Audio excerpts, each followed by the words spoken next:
So I just went to buy a coconut right over there. And all these little children started selling me things, and I got some postcards.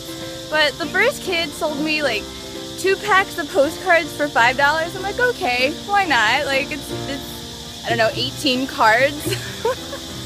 Then a little while later, a different kid comes. He's like, I'll sell you one for $1.